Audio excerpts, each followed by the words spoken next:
So David, announced your retirement earlier in the season. What made you come to that decision? It was a combination of a few factors really.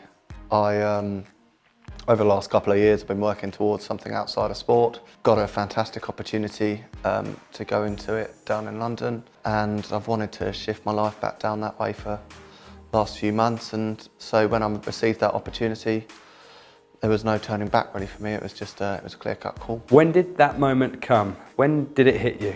So I went on a couple of interviews with a firm down in London, and I got an offer of a job starting in September 2018, and I've still got some little bit more studying to do. I think as soon as I received that offer, it didn't feel like there was any doubt in my mind that I wanted to continue my life in a different fashion.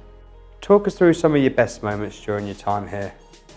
Obviously making my debut in 2009 was great. We got resoundingly beaten, I think, in that game, but it was great to kind of get out there and get my cap and start my career.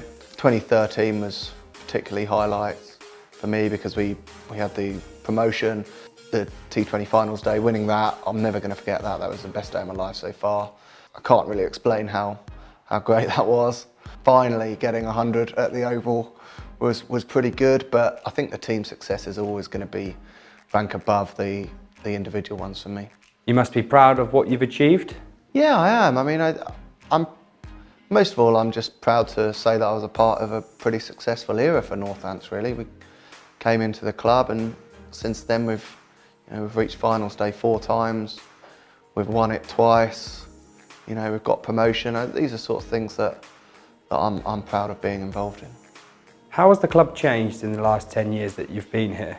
I think there's a couple of things really. I mean, the personnel's changed hugely over that time. Maybe still a couple of guys that are still around in the coaching staff and in Rips and Rory, but they were both kind of in different roles at that time. The culture of the dressing room and the environment has changed quite a lot. We had quite a lot more experienced players, and it was quite difficult coming in as a young player. I hope that it's not as difficult if you come in now as a youngster. And I mean, the ground itself has changed a lot over that time. It's a much more developed ground. I think it's a much better place to play cricket than it was when I first joined here. So, it's changed for the better as a whole. A good atmosphere in the dressing room seems to be a big theme at the club. Why do you think that is?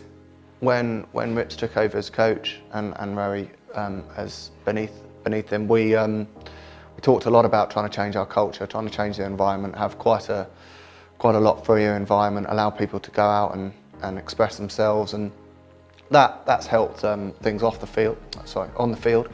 And off the field, we've had a group of lads that have really enjoyed spending time together, really enjoyed having a beer, having dinner with each other, and kind of really embraced the social side of things. And I think that helps taking things back out onto the field.